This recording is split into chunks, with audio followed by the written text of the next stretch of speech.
Everything is awful. Let's talk about backwards comics. Hey guys, welcome back to the series where we take a look at everything running in Shonen Jump and I give my thoughts on it. This is the fifth one now, I'm sure you guys know what's up. 3 new series to talk about today, but first of course I'll be giving updates on the stuff I am keeping up with. Starting of course with the best, Act Age. This series continues to be amazing, exceptional stuff. A huge arc just ended, really fantastic. And I'm so excited for the next one. Like the stuff they're setting up now, oh, it's fantastic. First volume of this comes out in English, I believe, next month, so definitely keep an eye out for that if you're a collector. And there have been so many rumors about an anime that, you know, it's been pretty much confirmed at this point, so we also have that to look forward to. So many great things in store for this series. Beautiful. Then you also have my second favorite series, or rather my favorite action series in the manga, Chainsaw Man, which also continues to be phenomenal. It's such a stupid series, but it's a stupid series for very high IQ individuals.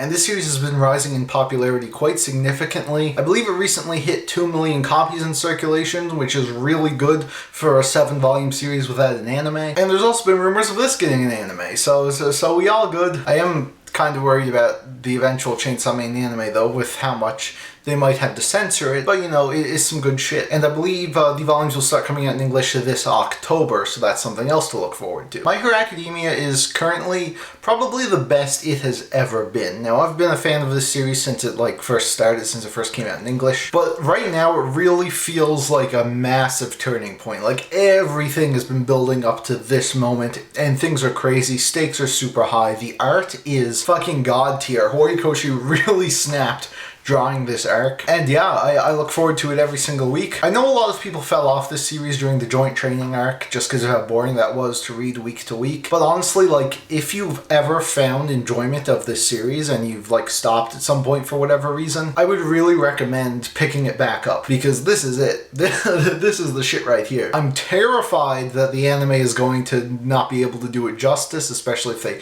keep pumping out movies every year. But you know, I am hoping for the best. The Promised Neverland. I hate to say it.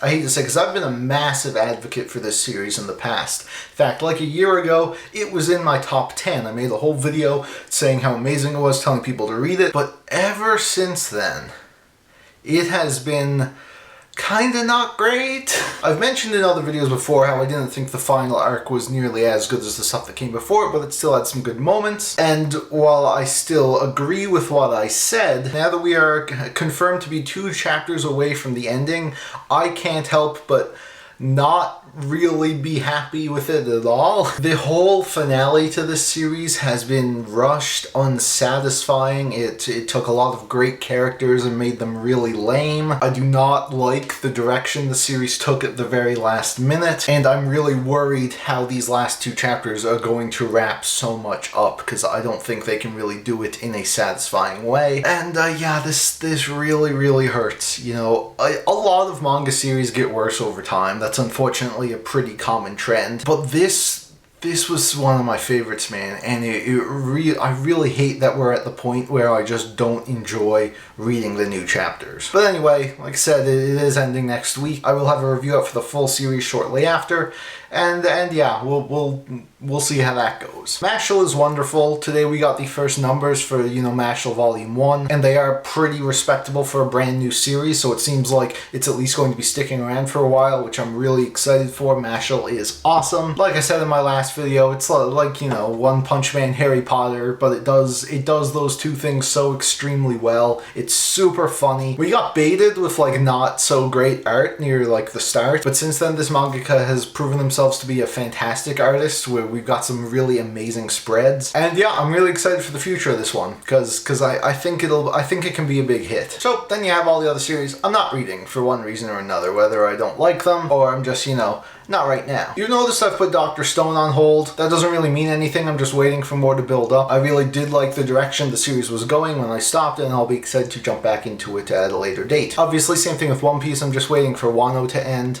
Unfortunately, they have slowed down the release schedule even more now. I believe to the point it's pretty much just a bi-weekly manga now. So it's gonna be a while, but you know, we'll get there eventually. Haikyuu, I'm taking a break from the anime as well. I really love it, and that's why I want to savor it, or I don't want to spread it out. Although I think, it's in the final arc now. Once they finally announce, when it's ending, I'll probably be motivated to catch right up to that. People still ask me about Black Clover. I just didn't like it. I tried to get into it several times at this point.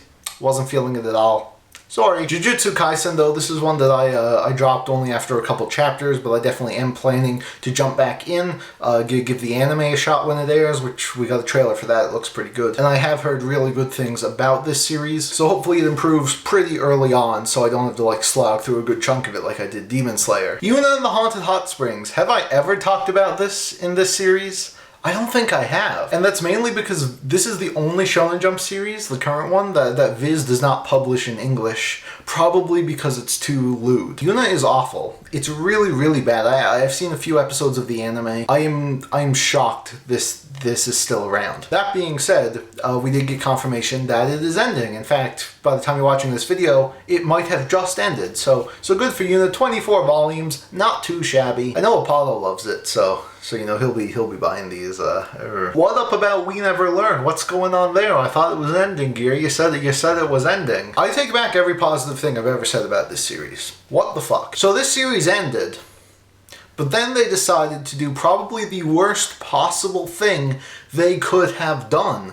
Probably the laziest way to end a series like this ever. I won't spoil what it is, but for those who know what I'm talking about, you understand. Not only is it horrible for the story, it makes everything worse in comparison. But it's just gonna be dragged out for so long now. This probably has at least a few more months left in it. Oh, and I hate it. What a way to murder a series near the end. I'll review this one too when it ends, but don't expect me to be extremely positive about it. As for the other stuff, so Guardian of the Witch kind of fell off a cliff. The interest in this series tanked extremely fast. It's doing horribly right now in sales. This one's pretty much guaranteed to be gone soon. You have Mission Yozakura Family and Mitama Security. I'm shocked these two are still around. They're doing the minimum to be kept in the magazine, but I don't know how much longer they can keep that up. If we see an improvement with these series, maybe, but it's also likely that they've already been told to wrap it up. We'll have to see, but they're still going. I know Yozakura has some fans,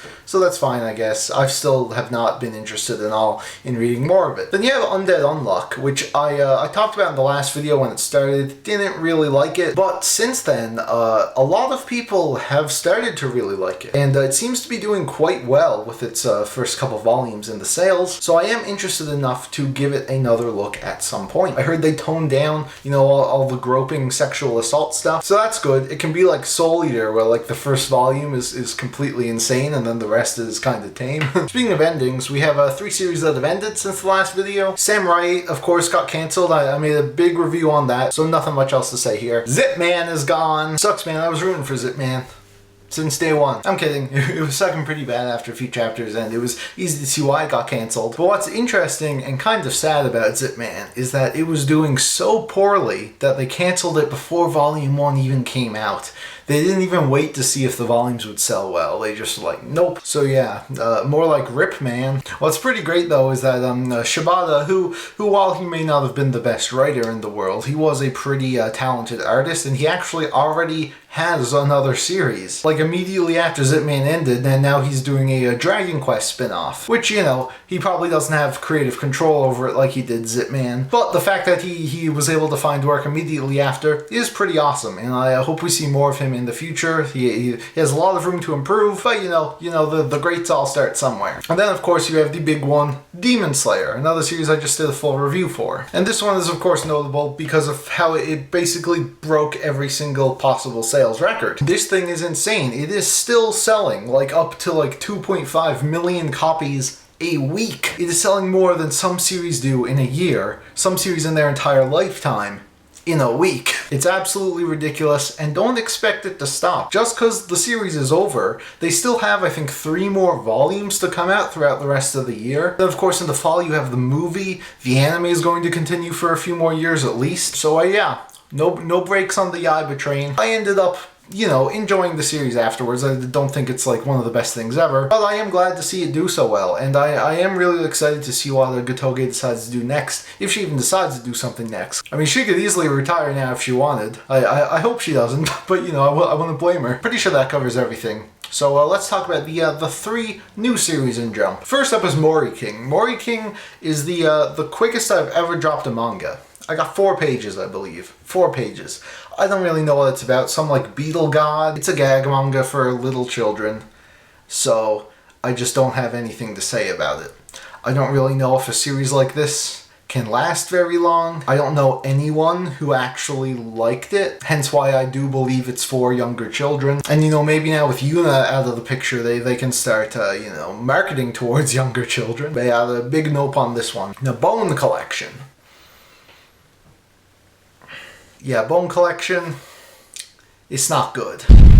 It's kind of like Bleach, but worse, like significantly worse. Got something to do with these, you know, Soul Reaper guys fighting yokais, and one of the yokais is a pretty girl, and he's like, "Whoa, are yokais nice? What's going on here?" And he's got this one friend who's like, "Oh, you're such a pervert," and this already seems to be going the way of Guardian of the Witch. I don't really see this one lasting. It's like 5-6 chapters in now, and nothing about it has really changed. You know, it's always a shame when a series comes out and it, you know, kind of blows. But I always like to say, you know, there's always a chance for this mangaka to improve, come back later with a good thing. This could be a learning experience. But yeah, Bone Collection, more like Bad Collection.